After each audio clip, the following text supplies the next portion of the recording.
Good morning! Nakarating na kami dito sa Tignoan ba to? Tignoan! Teka, titingnan ko muna. Sige, yan. Sige. Ayan. Wala pang tricycle. Ayan! Ayan. Good morning! Nandito kami ngayon sa Tignoan. Ayan. Mamimili kami ng mga baboy, baka, kambing at kung ano, kung anik-anik pa. Andi dito dinalaw namin si Makagolo. Makagolo, kaway.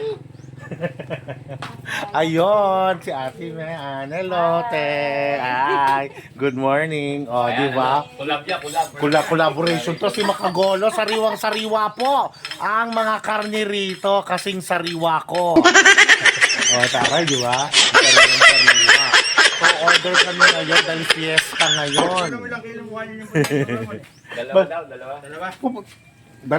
Dalawang kilong liempo, syempre.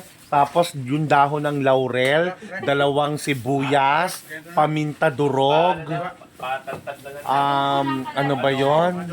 Pang-adobo. Ano pa yung isa? Yung oyster sauce. May suka ba tayo ron? O yun, basta ganon. 2 sibuyas. Laurel. Basta ganun. 2 kilos na liempo. Tapos 5 kilo take out. Sarap. Ang bongga naman. Oh. Atin. Oh, kaway-kaway naman dyan. Ate Mean. Pre, ikaw na mag-vlog. Oh, yun, Ito, may customer ka. Oo, ha. I-vlog mo kami, ha. May dayo.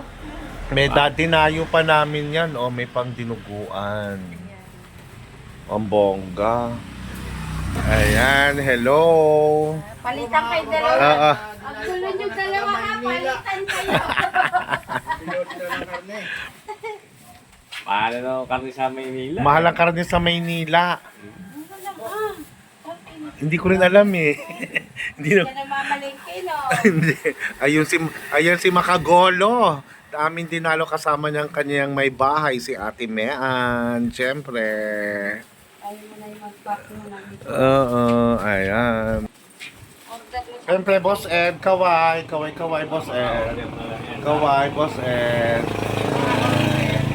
Di ba naka-duster pa ako? Galing sa... Okay, see you later. Ano naman, palitan kayo